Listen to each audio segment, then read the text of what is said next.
Welcome to Chaotic Harmony. My name is John. This is Crystal. We talk about the joys and the challenges of teaching music in the elementary school classroom. We share struggles, we brainstorm solutions. And we would love to have you join us. Hi, everybody, and welcome to another week of Chaotic Harmony. Hey, hey. Hi. Good to see y'all, or hear you all, or see you at least. I can see you. Yeah. I can't see them. I can imagine. I can imagine the crowd behind you. I can imagine them too. That's what we're supposed to do. Mm-hmm. Yeah.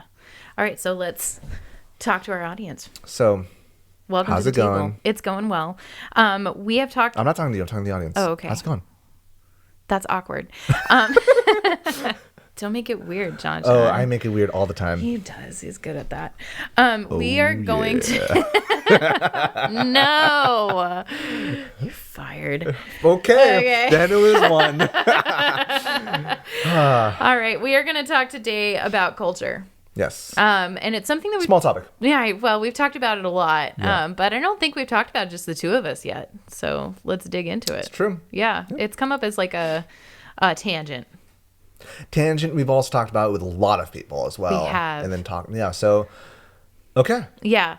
So our entire district is doing a book study on culturally responsive teaching in the brain by Zaretta Hammond. And it is an excellent book. I cannot recommend it enough. I seriously think everybody who works with kids needs to read this book. Definitely. Yeah. Works with people, really?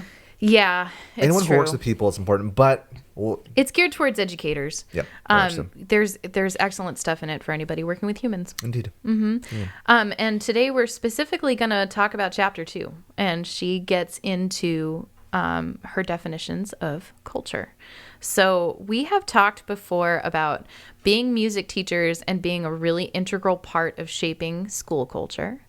We've talked about trying to meet our kiddos where they are, as culturally responsive teachers.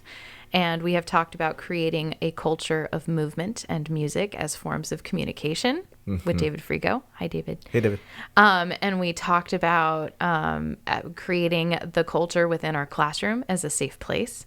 And so today we're going to talk about breaking down being culturally responsive teachers in a more in-depth way for our students. So this is a big topic, and this is really hard, I think, when you are responsible for teaching an entire school.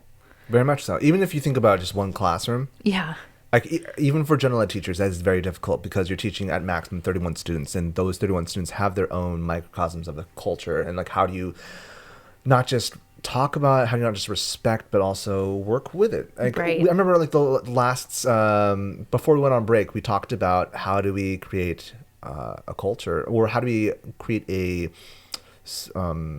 curriculum acknowledging holidays, but also acknowledging people who don't celebrate holidays. And that's tough. That is tough. It's how tough do you topic. prioritize that? Right.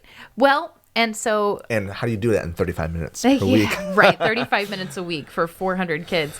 I loved reading this chapter, and I found it just so incredibly helpful. So the title of the chapter is "What's Culture Got to Do with It?" Understanding. I know, right? It's a real earworm. Understanding the deep roots of culture. I really appreciated that.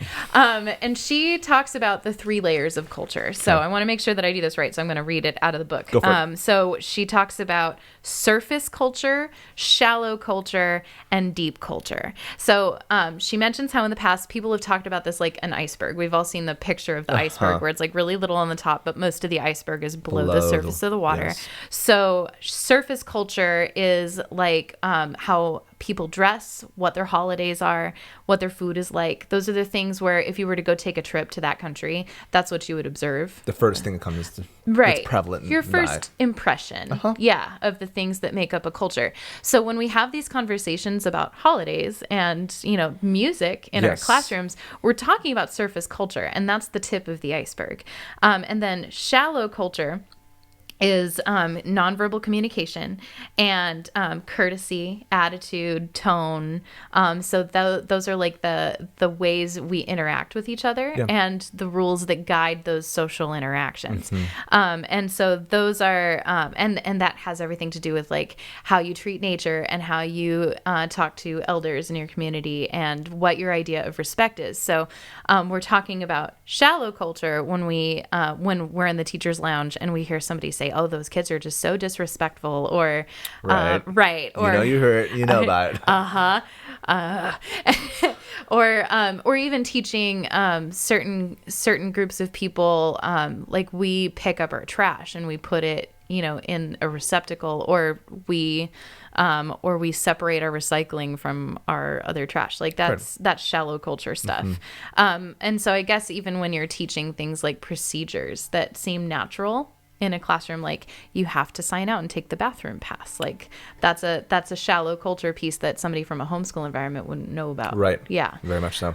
And then there's deep culture, and that's the most of the iceberg that is below the surface. And so that one is the unconscious assumptions and the worldview that you come from. And so that's like why we do these things, but you couldn't even articulate it unless you really dug deep. Yeah. It kind of correlates with last November. It was Philippine American History Month.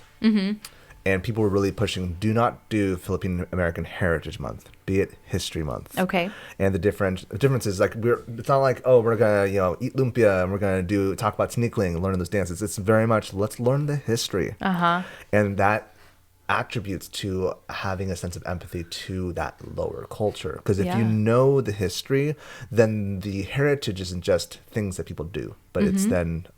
you have a sense, if you're not part of that culture, you at least can to some degree empathize, or to some degree recognize, or some degree understand why it's important. The deeper levels. That makes a lot of sense. I think about, my family came from Ireland and Scotland a long time ago, and we've really lost all of the things that made up the early culture, because they felt that they had to assimilate so quickly. Their name, the last name was changed at Ellis Island. They dropped their accent as quickly as possible. And so I have no connection at all when I go to Celtic festivals and I see people in particular dress. But when I read diaries of my family that came over, and I learn about, Gaelic customs and Celtic customs and really the meaning behind their holidays and the things that they did, that resonates like in my bones. And so I get that. On that level, I understand it. Because also when you do heritage, it's easy for us to place our own paradigms and our own perspectives upon things that have so much a deeper meaning. And then it can kind of just get... It turns into a costume. Exactly. Or a play. Yeah. And I think that there is a place for that, especially when you're learning about your own heritage. Very much so. But learning the history and learning the why. Levels. It's the levels. Yeah. So it's not like it's bad, but it's also, there's much more to it. Yeah. Don't think that you're a culturally responsive teacher because you brought lumpia and... Right. I've done my check mark. Yeah, right. There we go. Right, and sang a song in Tagalog. Yeah. There's more. There's more. But wait. There's more. So what I really loved about Zaretta Hammond's model, so she has an awesome illustration where she says, people have talked about culture before with that iceberg model that I just talked about. She took it further and she turned it into a tree.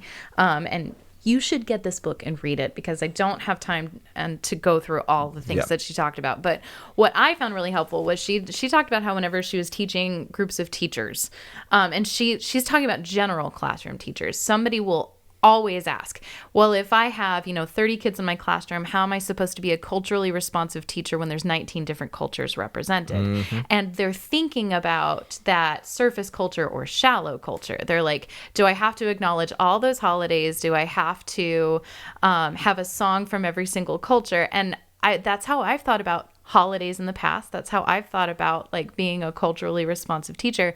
But she says, first we need to get into deep culture. And she talks about the two main cultural paradigms that we need to be aware of, the two archetypes. And those are collectivism or individualism. Can you expound upon that? Yes. So so they're just the core values that you really can break when you break down the deeply held beliefs of cultures. They come down to, are you a collectivist who believes that we all need to work together and there's an interdependency upon each other, and so you don't just function by yourself? Everything you do affects your family. Everything you do affects, everybody around you that you love. Or are you an individualist where you're focused on getting as far as you can go and developing your own excellence? And so if you think about the United States, we're very much an individualist. Very much so. Very much. But then you talk to a lot of kids, especially from immigrant families. Like I would say that my husband's Dutch family, who he's first generation American born, they were very much more about collectivist within their own little family unit, and they assimilated very quickly. So I would say the next generations were very quickly individualist. But when you go back to the stories that are told of that first group, they did everything together. Yeah. And if somebody got a job and they earned the money, that wasn't their money. That was the family's money, Yeah. Yeah. So I find it really helpful to kind of frame it that way. Mm-hmm. Yeah. Because all our kids, all our family, all the individuals in our classroom have their own parents. Yeah, you're right. They're associated in different ways. And so, I definitely grew up in a collectivist mindset. Yeah. It's interesting. Being both, my dad being second generation Japanese, Mm-hmm. But growing in that culture, but also growing in a very American culture. My grandfather was a naval officer, and so this is I'm sure that all plays a role. And so I see both. I'm not unique, but I see both sides. So yeah, totally. But so it's very fascinating. Yeah, it is. And I think I was thinking about this in relationship to coming out of distance learning, and I think we saw pretty starkly those over distance learning. I'm thinking about a lot of our 5th and 6th graders that had to log into class with a baby on their lap, It's like, and part of that was just, necessity. It's like we all have to rely on each other. But there were some of our kids who were like in the middle of a whole lot of family doing a whole lot of life together, all around a dining table or wherever it was that they were. And so we're kind of dealing with that cultural divide and that individualist and the collectivist mindset more than ever. But not just that, but also I think about the notion of because what you addressed was very important. Mm-hmm. But if we go deeper, what I saw during distance learning wasn't just people behind, at tables, but also like I think about equity. I think about those who had ability to utilize the internet's bandwidth, had better bandwidth than others, who had better means than others. And it really brought to my attention, I don't want this to be a individualist is better than collectivist or collectivist is better than individualist, but I definitely saw a lot of harm from the individualist side. Again, I know collectivists can have collectivism has its downfalls. Every culture has its own weaknesses. Yes, and but this is not saying that one culture is better than the other. Not at all. But I definitely did see a lot of the woes of the individual. Not the woes, but like a lot of harms when people focused on the individual. And then the rest of the community suffered. I think that's the soup that we're steeped in most, and so we know it. That's our culture, and so of course we can pick it apart. And it's fair for us to pick it apart. And also, I think coming out of 2020, that's something that's just very prevalent in our heads. Mm-hmm. But I think so too. Yeah, I think as educators, if we want to be a culturally responsive teacher, it's not just what happens in the classroom, but also recognizing what happens at home. Not just at home, but also in our community as a whole. Yeah, that's true. And it's a hard topic. It is a hard topic, and it kind of blows your mind a little bit when you start getting into it. And something that she talks about towards the end of the chapter that I think is really important to mention is that there has been a lot of conversation about the culture of poverty, and she warns that we should not be looking at coping mechanisms as culture. That is very different. Yep. And so I think that's really relevant to this conversation as well. And I'm not articulating it perfectly. I know that. I feel like I'm stumbling through it a little bit because this is kind of a new way for me to think. Okay. But it was really helpful for me to kind of sort out what I learned about my students and how different their family life is. Through their interaction with distance learning and through having their families just that much more involved, because they were right there on the other side of the screen. And it just highlighted for me that these little people are are part of a much bigger context when they walk into my room. And so when they walk into my room and they're coming all wrapped up in their own cultural context, how can I reach them? And what sort of things do I need to say? How does my language need to change? And how does my own attitude need to change? And what sort of things do I take for granted as a teacher that I expect them to know already that they don't understand because they don't know the rules of my culture that I'm filtering my teaching through? That's what I was thinking about. A lot of gears. I know. There's so many different places we could go with it, huh? It's interesting because as music teachers, we do this big collectivist thing. We make music together. Yeah, we do. Right? Mm-hmm. But the culture that we were raised in and that we had our music education in is very much an individualist if you're not mindset. If you're not a first generation immigrant teacher, yes, very much so. Well, I'm just thinking about like band. First chair, you know, we have. True. Yeah, there's your rock stars. Okay, with the very conservatory approach of teaching music. Gotcha. Yes. Yeah, very much so. And I think there needs to be a balance for sure. Yeah. I think that's. Yeah, I think that's one of the beauties. Again, I come from a collectivist culture. I would say that I come from a collectivist culture with bits and pieces of individualist. I will. Yeah. Okay. Cool. I just established it right now. But because of that, that's why I really resonate with your approach, because it does bring into the fold everyone. And in doing so, it does have a lot of harms. You are dealing with everyone with different, you're dealing with everyone. Those who are on the top will quote unquote suffer because they're being brought down by those who are not as strong. But it at least helps recognize everyone in the classroom is part of the same community, as opposed to us like one person just striving to be the best. Right, you're in and you're out. Yeah, and that's also one reason why I kind of pushed away from. I mean, it's a great what do you call it? Curriculum, recorded karate. But I've kind of pushed away from it because it loses the sense of, even though each individual is working towards getting their better belts, it loses the sense of everyone working together to make music together. I feel like there's a place for both, and I haven't found the perfect way to do it yet. With the time we have. Yeah. Well, I think that's the biggest thing. Yeah, we don't have the time. And then it goes back to what I was saying with the last. I don't think it's fair to say that having a collectivist cultural mindset when you're going into making a music group means that you're not excellent. And so that's true. And so that's not right either. It's not, but that is the mindset that many people see, because because we're focusing on the whole sum as opposed to like the, I don't know, excellent auditioning people to make sure we only choose the those who are serious, or like the greater performers. Like in doing we're still creating great music. We still can create great music. It just has to be taught differently, right, in a way that doesn't leave people behind. Yes, right. That's what a good teacher should do, is scaffold to ability level so that everyone can still play together, but it's tailored toward ability level. Right. Which might be my individualist culture talking. But I'm not sure.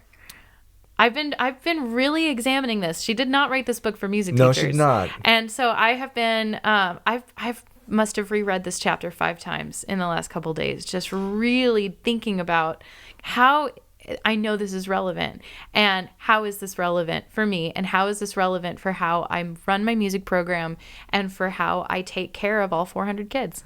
I think also in the music teacher paradigm, I think it's important not just to acknowledge other people's culture, but also for us to acknowledge our culture. Absolutely. And I think back to our conversation on episode something before we went on break.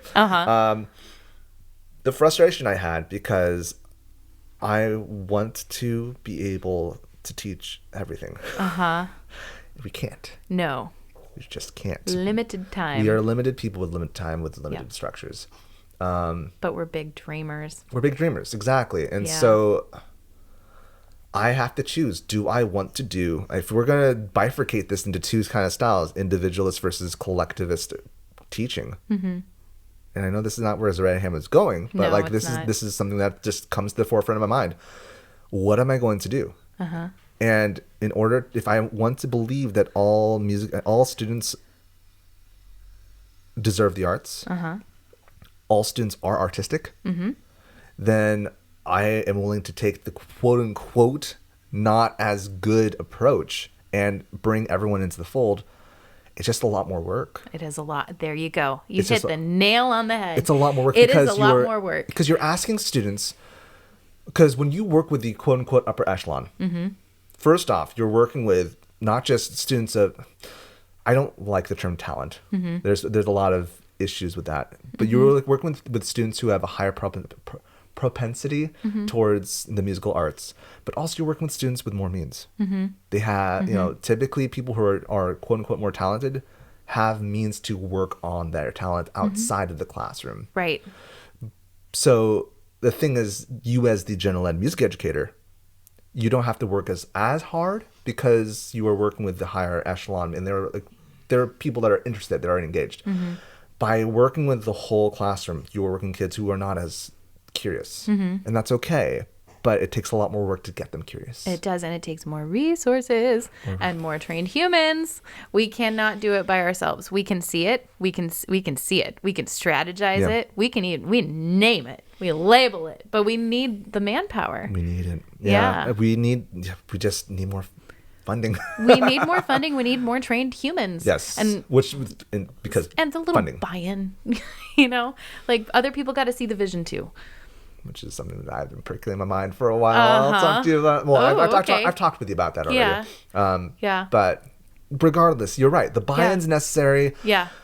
Got to get people to catch resources the vision. is necessary. The buy-in and the resources, and I truly do believe that every single child is artistic. Yeah. And right now we are in a culture that believes that artistry is based off of the final product. And you see the people who, once again, because they meritocracy. Very much. And that's, again, capitalism. Well, I was going to say individualist culture, but sure. There you go. They are both one, they're not the one and the same, but they're both intertwined. They are. And again, there are benefits with commerce. I will say that there are benefits with individualist culture as well. Right. Yeah. But because there are people who just don't have they aren't bought in yet, but they are artistic. They just need help getting there. Right. And that's only going to happen if we teach the whole community. Yeah, absolutely. And that's our job as general music teachers. That is our job. Our job is to reach all of them. And I've recently decided that I'm not creating advanced choirs for two reasons. I had advanced choir for a couple of years, which was really cool. It's a lot of fun. Yeah. I auditioned, and I chose people who were quote unquote better singers. At the time, at least I thought so. But I'm deciding, one, I need some personal time. Yeah. But secondly, glad that you decided that. Once again, I reference Kirsten Oberoi. Hi, Kirsten. And she was like, we don't need an audition necessarily. Because again, if kids are curious to join, you'll have a smaller choir. Yeah. But wow. Auditions aren't necessary. Auditions aren't necessary. I don't want to choose people just based off of where they are at that moment. Yeah. I want to bring everyone to the fold. Right. Yeah, I've bombed auditions before. It's not a representative of my overall musicianship. It is representative of my comfort level in that audition room and my circumstances on any given day. Yeah. Yeah. The key part is making sure that how do we showcase excellence with everyone? Right. And what does that look like? And do we have to not lower our standards, but change our standards? Yeah. Yeah, that's about being a more well-rounded, compassionate, grounded leader yourself. Yep. Funny how it all comes back to that. It all comes back to your own level of compassion and love and emotional intelligence, which is, like I've said before, that is my passion. I feel like that's my life's work. That's where I want to get into labeling that. How do we become that kind of a leader who can actually see that? And who gets that level of trust? And for me, how can I encourage other leaders to be that as well. Yes. Yeah. Absolutely. That's what I'm saying. You know, yeah. Because again, like just as much as we can't be on our own, yeah. we need more people to make sure that everyone else has it. The collective needs to be better. It sure does. It sure does. Cool. Good talk. This is not done. It's not. Oh, no. This is very much a beginning. This is not done. Yeah. Yeah. So go check the book. Read the book. Let us know your thoughts. I'm really curious because we just talked about one bit on chapter 2. And I'd be curious if you've read the book already. Let us know. And let us know. And we took this entire conversation in a different direction than she was going. We did. Yeah. But it's made me think, and I'm curious to know what you guys think about the chapter. What did you get out of it? And then what's your take on this conversation? And when you do that, so make sure you email us at chaoticharmonyclassroom@gmail.com. And while you're at it, to make sure that this keeps on going, because once again, we are essentially the community. We've received emails, received direct tweets, we've received different ways of people communicating. It's been really cool. Very cool. But to make sure that this community grows more and more, it would be great to make sure this podcast is more visible by liking and leaving us a review on all podcast listening apps: Google Play, iTunes, now Spotify. Thank you, Spotify. Castbox. All the things. So leave us 5-star reviews. We don't accept anything else. If you do, we will find you. Yeah. And also make sure that you email us at Chaotic Harmony Classroom, and also leave us a subscribe and like on YouTube. Be very deeply appreciated. Absolutely. We're back with Spiccato after the break. I want to take a quick break and thank my husband, Bryan, who's been working behind the scenes producing these episodes every week on all of the platforms and on time. But you need to know that he is first a financial planner for Mission Trails Financial. Mission Trails Financial is a partner that seeks to guide clients in the journey to financial success. They believe that people need a financial advisor that aims to provide strategies for success. Mission Trails Financial helps people navigate investments, tax planning, and insurance. Imagine working with an advisor who isn't tied to specific brands. Mission Trails Financial has a fiduciary responsibility to act in the best interests of their clients by providing independent, objective advice. Their mission is to help clients accomplish their financial goals. As Joe Vitale once said, a goal should scare you a little and excite you a lot. Do yourself a favor and set up a time to chat with Mission Trails Financial. Visit www.missiontrailsfinancial.com or call 619-419-0238 to schedule a call. You'll be glad you did. We believe that leaning on professionals is how we get ahead. Check out the program notes for more information. And we're back, and Jonathan has a quick correction. I made it actually boo-boo. I said November. No, November is Native American History Month. October is Philippine American History Month. Okay. That's when the first Filipinos landed on Morro Bay. So, yeah. I didn't know that. Fun fact. Yeah. Fun fact. Now I know. Yep. All right. Well, I have a Spiccato. What you got? A magic wand. So those who are not... Doot. Those who are listening only, Crystal's holding a wand. It has a snowflake and a and a streamer. Yes. I got this for my niece for Christmas, and she left it at my house. So she left multiple things. She did. She left a trail of destruction in her wake with a magical wand. With a magical wand. Mm-hmm. But she's cute as a button, so it's all okay. Yes. So a magic wand. Magic wand. What would I do? What would you do? I like this one because of the streamers. I have done this response on another one. Okay. Maybe I might just say this and then do something else. I'm not sure. But I feel like the person with a magic wand can lead a movement, and everyone else is following it. And then when they are ready to move on, they give it to the next person. Mm-hmm. Yep, that's what your answer was with the candle. The candle, that's right. It's candle. So maybe for this one. The person with the wand is the soloist. Okay. Yeah. It's just like pass off the leadership. Yeah, that's what I'm thinking right now. That's one thing. Or we can have multiple magical wands. I feel like this would be so good for movement while we can't touch. So, like, you could point it to a body part, and then someone has to respond, like the strings, like the marionette activity. Yeah, from David Frigo. Yeah. Yeah. So that could be fun. I like that. Very cool. Yeah. That's my answer. It's my answer. Yeah, I just think it'd be fun. Cool. And also, I feel like the color is just so prevalent. Yeah. That I'm wondering if we had different ones. It's a totally ripped off Frozen wand. We didn't get. It's also blue. No sponsored. We're not sponsored. But it would be cool if we had different streamered ones, like replace streamers with different colors, and then that way we can call colors. Everyone else is Frozen, while, pun intended, apparently. Frozen. Still haven't seen Frozen 2. But it's good. So either you or the leader can call out a color, and so if those who are in orange are doing the guiding while everyone else is frozen. I like that. And then they call it blue. Everyone blue is doing it. You could even teach timbre with that, because you could have the colors correlate to different timbres. So you could have like the woods, the skins, the metals. That could be very cool. I like it. I like it too. Yeah. What would you do with a magic wand? Let us know. Let us know. Add us at CH Classroom. That's right. Round of the week. Our round of the week is precious this week because it's Crystal's birthday. Hi. So happy birthday, Crystal. Thank you. Yeah. So there are many versions of happy birthday. There are many, many, many.